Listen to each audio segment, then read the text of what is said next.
A very good morning all. I am Shwetank and this is Unacademy's YouTube platform Unacademy UPSC. आज there's something very interesting related to international relations. 2-3-4 दिन से ये news आई जा रही है लेकिन मैं वेट कर रहा था. I was just making sure कि इन्फॉर्मेशन पूरी कंप्लीट हो जाए ताकि जब मैं आपको नरेट करूं, जब मैं आपको बताऊं तो एक पूरा फुल फ्लेज स्टोरी हो. ऐसा ना हो कि मैं आपको इस स्टोरी में ये बताऊं कि आगे जो होगा मैं बताऊंगा. ठीक है. सो प्रॉब्लम क्या है? प्रॉब्लम है जॉर्डन में ए रॉयल फैमिली में हो गया है इशू. ये जो पिक्चर ऊपर आप left hand side on the top देख रहे हैं, लेफ्ट हैंड साइड आपको दिख रहे हैं किंग अब्दुल्ला सेकंड जो कि जॉर्डन के किंग हैं, और उनके बगल में जो दिख रहे हैं वो हैं उनके स्टेप ब्रदर. ठीक है, यानी उनके सौतेले भाई प्रिंस हमजा. ठीक है. अब हुआ क्या, प्रॉब्लम क्या है, क्या इशू हो गई दोनों भाइयों में और उसके वजह से इंटरनेशनल जियोपॉलिटिक्स पे क्या इम्पैक्ट हो जाएगा. ठीक है, वो हमें समझना है. तो चलिए स्टार्ट करते हैं आज की क्लास. लेट्स होप आपको चीज़ें समझ में आए.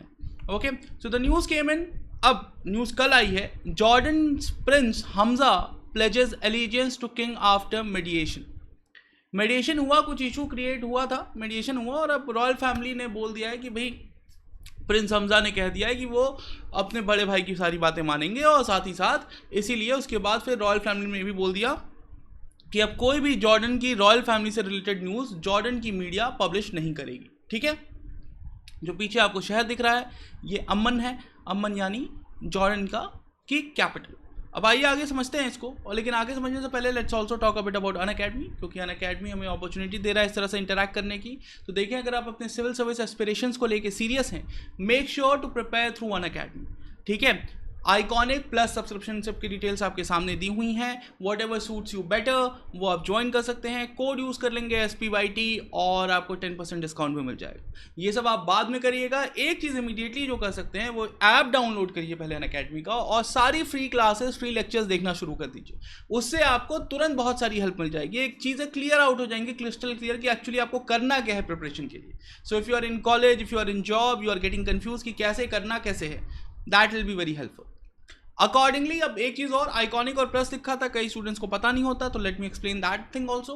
कि आइकॉनिक सब्सक्रिप्शनशिप में you will also get a personal guidance section, यानी आपको पर्सनल मेंटोर प्रोवाइड कर दिए जाएंगे. That mentor will help you right from study planning कैसे करनी है, टाइम टेबल कैसे बनाना है जिसको शेड्यूलिंग कहते हैं, स्टडी मटेरियल कौन सा यूज़ करना है, स्पेसिफिकली क्या ज़्यादा पढ़ना है, क्या कम पढ़ना है, क्या नहीं पढ़ना है. ठीक है. ये सारी चीज़ें के साथ साथ आंसर राइटिंग कैसे करनी है, टेस्ट एनालिसिस कैसे करना है, सारी चीज़ों में वो आपकी हेल्प करेंगे. ठीक है. तो आपको बहुत हेल्प हो जाएगी.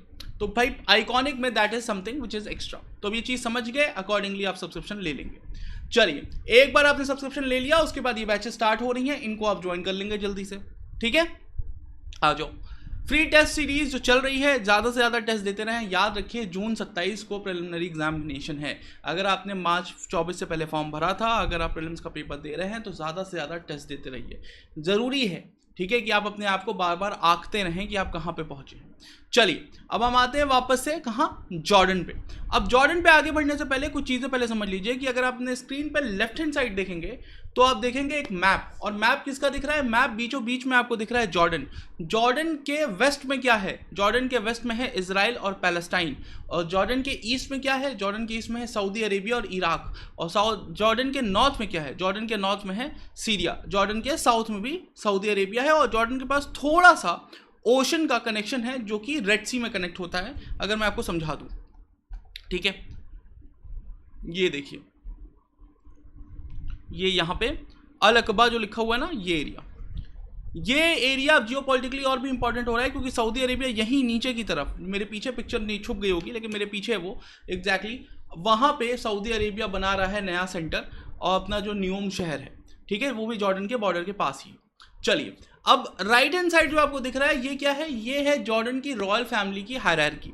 तो अभी हम आते हैं, हम टाइमलाइन समझेंगे पूरी की पूरी कि जॉर्डन में रॉयल फैमिली कब आई, कौन आई, क्या आई. अभी आपको बस ये समझना है कि कौन है किंग. अभी ये देखिए, यहाँ लिखा हुआ है किंग अब्दुल्ला सेकंड. ये हैं अभी प्रेजेंट किंग.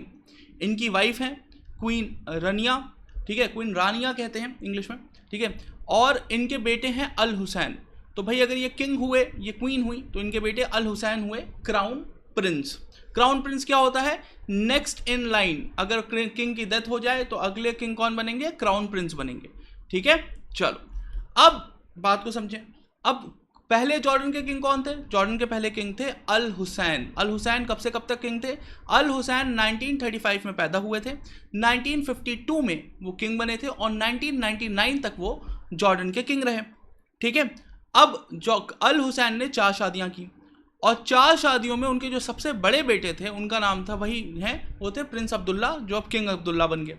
ठीक है, लेकिन कहानी यहाँ से थोड़ी सी इंटरेस्टिंग हो जाती है क्योंकि अल हुसैन की जो लास्ट वाइफ थी उनका नाम था क्वीन नूर, जो कि एक अमेरिकन थी ओरिजिन से, मतलब उनके पेरेंट्स जो थे वो सीरियन अमेरिकन डेसेंट के थे और उनके बेटे थे हमजा। ठीक है, तो अब एक और जहाँ किंग अब्दुल्ला 1960s बॉर्न है, किंग हमजा 1980 बॉर्न है। ठीक है, 1980 बॉर्न। और क्वीन नूर को उम्मीद ये थी कि हमजा जो हैं, प्रिंस हमजा जो हैं वो बनेंगे किंग, लेकिन अल हुसैन ने क्या किया? अल हुसैन ने 1999 में मरने से 2 हफ्ते पहले ये अनाउंस कर दिया कि अल हुसैन के छोटे भाई जो क्राउन प्रिंस थे 1999 में, उनकी जगह उनको उन्होंने हटा दिया और ये कह दिया कि अगर जब तक मैं ठीक होकर नहीं आता हूँ हॉस्पिटल से तब तक अगर कुछ हो जाता है तो मेरा जो सबसे बड़ा बेटा है वो किंग बन जाएगा। ये उसलिए उन्होंने किया क्योंकि उस समय हमजा की एज जो थी वो 20 साल नहीं हुई थी, which was essential to become a king in Jordan. अब हुआ क्या, इसी बीच उनकी डेथ हो गई 2 हफ्ते के अंदर हॉस्पिटल में ही और किंग अब्दुल्ला बन गए तुरंत किंग। अब किंग अब्दुल्ला सेकंड ने अच्छा शोध करते हुए कि फैमिली में सब कुछ अच्छा चल रहा है, उन्होंने हमजा को तुरंत क्राउन प्रिंस बना दिया instead of his own son, क्योंकि तब तो उनकी शादी भी नहीं हुई थी, उनके बेटे भी नहीं थे अल हुसैन, उनके दूसरे बेटे थे फैजल, लेकिन वो क्राउन प्रिंस नहीं थे। तो किंग अब्दुल्ला ने अपने छोटे भाई जो स्टेप ब्रदर थे किंग हमजा को बना दिया क्राउन प्रिंस और खुद बन गए किंग और चलने लगी गवर्नमेंट। ये हो गई 1999 तक की बात। अब हम थोड़ी चीज़ें और समझ लेते हैं जॉर्डन के बारे में कि जॉर्डन की जियोपॉलिटिक्स कैसे हैंडल होती है, उसके बाद हम कहानी समझ पाएंगे। अब जैसा कि आप मैप में देख रहे हैं तो आपको दिख रहा है कि इजराइल के ईस्ट में कौन सी कंट्री है? जॉर्डन। और जॉर्डन ही वो कंट्री है क्यों जिस पे आप देखते हैं कि पैलेस्टाइन के वेस्ट बैंक का जो बॉर्डर है वो भी टच होता है। देखिए मैं लाइन खींच के बता रहा हूँ, ये रहा, ठीक है, ये रहा, और ये क्योंकि देखिए ये जो नदी यहाँ पे ये दिख रहा है और इसके इस तरफ, इसीलिए इसको वेस्ट बैंक कहते हैं कि ये रहा बैंक और इसके वेस्ट तरफ, ठीक है, वाटर बैंक के वेस्ट तरफ। तो अब देखिए जॉर्डन के साथ हुआ ये कि जॉर्डन बार बार जब भी इजराइल पैलेस्टाइन के बीच में कोई इशू क्रिएट होता है, जब भी जेरूसलम में कोई इशू क्रिएट होता है, पैलेस्टीनियंस हमेशा कहाँ आते हैं? जॉर्डन में। तो Jordan always goes to a refugee crisis, Palestinian refugee crisis, और जॉर्डन इसीलिए इस पूरे इशू में बंधा हुआ है, फंसा हुआ है। ठीक है, साथ ही साथ जॉर्डन देखिए इजिप्ट के बाद वो पहली मिडिल ईस्टर्न कंट्री है जिसने 1994 में ऑस्लो अकॉर्ड के बाद इजराइल को एक्सेप्ट कर लिया था। जो जैसे अभी एक स्प्री ऑफ एग्रीमेंट्स हुए ना, आप जानते हैं स्प्री ऑफ एग्रीमेंट्स हुए जिनको अब्राहम अकॉर्ड के नाम से जाना जाता है, जहां इधर ना उधर सारी कंट्रियों ने इजराइल को एक्सेप्ट करना शुरू कर दिया मुस्लिम कंट्रीज में। ये काम जॉर्डन ने 1994 में ही कर लिया था। ठीक है, जब अल हुसैन फर्स्ट जो थे वो किंग थे। क्या ये हो गई जॉर्डन की एक पूरी की पूरी बात। इंपॉर्टेंट चीज़ ये है कि अब हुआ क्या, हुआ ये कि जो प्रिंस हमजा हैं उनका एक वीडियो आया, ठीक है, सेल्फी मोड वाला वीडियो। मेरे पीछे अगर आप देख रहे हैं तो आपको किंग हमजा दिख रहे हैं। किंग हमजा ने इस वीडियो में ये कहा कि उनके ऊपर बहुत प्रेशर बनाया जा रहा है और वो इनको उनके घर में बंद कर दिया गया है और उनके जो ऑफिसर्स हैं वो उनको डांट फटक रहे हैं और उनसे बात ढंग से नहीं कर रहे हैं और वो बहुत ज़्यादा प्रेशर में हैं और वो एक्शन लेंगे इन सारी चीज़ों पे। और उन्होंने फिर अपने बड़े भाई यानी किंग के अगेंस्ट भी बातें कही। अब अल्टीमेटली कुछ बातें हुई होंगी, रिजॉल्व हुआ इशू और बोला ये गया कि अब उनकी ओर से नया स्टेटमेंट आया and I quoted from the screen that he said, I place my self in the hands of the majesty the king, I will remain committed to the constitution of the dear Hashemite kingdom of Jordan, Prince Hamza said in a letter released by the palace। अच्छा, एक चीज़ और मैं बता दूं, हैशमाइट जो है वो royal family की का फाइनली डायनेस्टी का नाम है। ठीक है, जैसे अकबर की डायनेस्टी मुगल थी, ठीक है, और उसके पहले इतनी सारी इंडिया में डायनेस्टी थी, खिलजी थी, तुगलक थे, वैसे इनकी डायनेस्टी का नाम है हैशमाइट। ठीक है, हैशमाइट फैमिली है ये और ऐसा माना जाता है कि ये लोग प्रॉफिट मोहम्मद की, ठीक है, प्रॉफिट मोहम्मद की 41st जनरेशन है प्रिंस हमजा और किंग अब्दुल्ला भी। ठीक है, ऐसा माना जाता है, अब है कि नहीं वो रिकॉर्ड्स देखें। ठीक है, चलिए अब प्रॉब्लम क्या है, ये क्राइसिस हो क्यों रही है, कोई भी प्रिंस इस तरीके से स्टैंड कैसे ले पा रहा है किंग के अगेंस्ट? तो देखिए 2 रीजंस हैं उसके। पहला तो है इकोनॉमिक सिचुएशन ऑफ जॉर्डन और दूसरा है फाइट फॉर अथॉरिटी। अब फाइट फॉर अथॉरिटी वाली थोड़ी बहुत चीज़ें मैंने आपको क्लियर कर दी कि कहाँ से ये लोग आ रहे हैं, इनका बैकग्राउंड क्या है, एंड बाकी चीज़ें मैं अभी और क्लियर कर देता हूँ। दूसरी प्रॉब्लम है इकोनॉमिक सिचुएशन ऑफ जॉर्डन।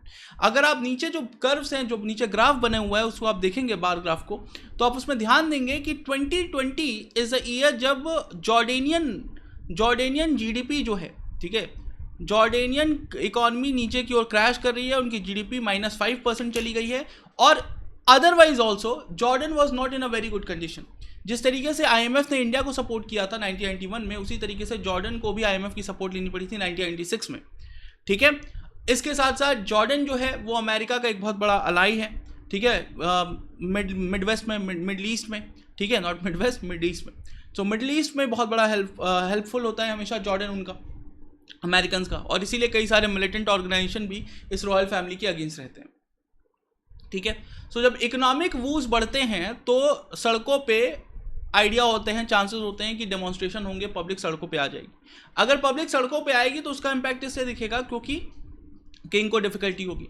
और यहाँ पे किंग के जो छोटे भाई हैं, ठीक है, प्रिंस हमजा, उनकी पकड़ बहुत ज़्यादा है, उनकी पकड़ लोगों में बहुत ज़्यादा है। He is someone who is very much liked among the people, ठीक है, and that is also which deters the current ruling regime. चलिए, फाइट फॉर अथॉरिटी वाला जो पॉइंट है वो समझाने के लिए एक बार जो मैंने आपको थोड़ी बहुत चीज़ें बताई वो डिटेल में आपकी स्क्रीन पे लिखी हुई हैं कि देखिए 1919 में ट्रीटी ऑफ वर्साई हुई। मैं अलग से बता देता हूँ, फर्स्ट वर्ल्ड वॉर खत्म हुई, ठीक है। ऑटोमन एम्पायर के बहुत सारे हिस्सों को जब तोड़ा गया तो उसमें जॉर्डन भी एक था, और साइक्स-पीकोट एग्रीमेंट करके 1917 में ही जॉर्डन, ठीक है, और पैलेस्टाइन के जो एरिया हैं वो ब्रिटिशर्स को दे दिए गए। ब्रिटिशर्स ने उसको 1922 तक कंट्रोल किया लीग ऑफ नेशन के थ्रू, और उसके बाद ट्रांस जॉर्डन को एक ब्रिटिश सुपरविजन में डाल दिया गया 1922 के बाद से। 1922 से 1922 से 1945 तक, यानी वर्ल्ड वॉर सेकेंड के ख़त्म होने तक, ब्रिटेन ने as a colony Trans Jordania को रूल किया, चलाया, और 1946 में यूनाइटेड नेशन ने जॉर्डन को as a independent country recognise कर लिया, ठीक है। अब देखो 1948 में क्या होगा, इजराइल बनेगा मई 1948 में, और उसके बाद पैलेस्टीनियन रेफ्यूजीज जॉर्डन में आना शुरू कर देंगे, और वहाँ से डिफिकल्टी शुरू होगी, और इसके बाद आप देखेंगे अरब इजराइल वॉर हो जाएगा, जिसमें जॉर्डन अरेबियन कंट्रीज़ की तरफ से पार्टिसिपेट करेगा। 1950 में जॉर्डन वेस्ट बैंक को एनेक्स कर लेगा, पैलेस्टीनियन एरिया, इससे बहुत सारे और भी पैलेस्टीनियन जॉर्डन में आ जाएंगे। 1951 में जो है किंग अब्दुल्ला, उनको पैलेस्टीनियन गनमैन ही असैसिनेट कर देंगे, जो पुराने किंग थे, अभी जिनके बारे में बात हो रही है, इनके ग्रैंड फादर थे वो, ठीक है। उनको पैलेस्टीनियन गनमैन अटैक कर देंगे, ये कहते हुए कि इजराइल से आप उतनी तरीके से नहीं लड़ रहे जिस तरीके से हम चाहते थे, ठीक है। 1952 में उनके ग्रैंडसन, ठीक है, जो हैं हुसैन, वो बन जाएंगे किंग, क्योंकि हुसैन के फादर जो थे वो मेंटली अनसाउंड थे, ठीक है। और इस तरीके से हुसैन पावर में आते हैं, और उसके बाद हम सीधे 1994 की बात करेंगे। यानी जो मैंने आपको भी बताया कि आप देखते हैं 1994 में ऑस्लो अकॉर्ड के बाद, यहाँ ऑस्लो अकॉर्ड का जिक्र नहीं है, लेकिन 1994 के ऑस्लो अकॉर्ड के बाद जॉर्डन जो है वो अलग से एक एग्रीमेंट साइन करता है इजराइल के साथ, जिसमें इजराइल को रिकॉग्नाइज कर लिया जाता है। 1999 की पूरी इंसिडेंट मैंने आपको ऑलरेडी एक्सप्लेन कर दी, जिसके कारण से दोनों भाइयों में हमेशा एक इशू क्रिएट रहता है, ठीक है। अब अगर जॉर्डन में पावर शिफ्ट होती है, पावर डायनेमिक्स चेंज होती है, तो इसका बहुत बड़ा इंपैक्ट पड़ सकता है, क्योंकि याद रखिए जॉर्डन एक तरीके से एक कंट्री मानी जाती है जो इस्लामिक कंट्री होने के बावजूद काफ़ी ज़्यादा सेक्युलर, और एटलीस्ट उनकी जो मोनार्की है वो काफ़ी ज़्यादा लिबरल है, ठीक है। जिस तरीके से अब सऊदी अरेबिया में कहा जाता है कि MBS थोड़ा सा एक लिबरल आइडियाज़ की तरफ मूव कर रहे हैं, things are getting better with every passing day, but till the time MBS power में बने हुए हैं, वो अपने अकॉर्डिंगली कर रहे हैं। समझ लीजिए कुछ उसी तरीके से 1999 के बाद से, ठीक है, किंग अब्दुल्ला सेकंड ने भी चीज़ों को कन्वर्ट किया है जॉर्डन में। किंग अब्दुल्ला सेकंड खुद न पर्दे सिस्टम पे बिलीव करते हैं, ना उनकी फैमिली बहुत ज़्यादा हार्डकोर वहाबी इस्लाम पे भरोसा रखती हैं, ठीक है। सो और but at the same time आपको ये भी देखना होगा किंग अब्दुल्ला सेकंड जो हैं उनके सीरिया से और बशर अल असद से काफ़ी अच्छे रिलेशन भी हैं, ठीक है। तो इस तरीके से डायनेमिक्स जो है वो जॉर्डन पे बहुत ज़्यादा बेस करती है। तो अगर जॉर्डन थोड़ा सा भी इनस्टेबल होगा तो मिडिल ईस्ट में डिफिकल्टीज बढ़ेंगी, लेकिन फॉर दैट मैटर अभी आप यही समझ सकते हैं कि अभी के लिए प्रॉब्लम टल गई है, अभी के लिए प्रॉब्लम टल गई है। और फाइनली एट द एंड मुझे आपको समझाना पड़ेगा कि ये जो दो भाई हैं, यानी किंग अब्दुल्ला सेकंड और प्रिंस हमजा, उनके बीच में आने वाले कुछ दिन शांति से गुजरने चाहिए, ठीक है, प्रिंस हमजा और किंग अब्दुल्ला, ठीक है। सो ये पूरा जॉर्डन की स्टोरी है, जॉर्डन की प्रॉब्लम्स थी जो मैंने आपको समझा दी। इसके अलावा और कोई क्वेरी होगी और कोई क्वेश्चन होगा सो आप मुझसे पूछ सकते हैं, I will be more than happy to answer them.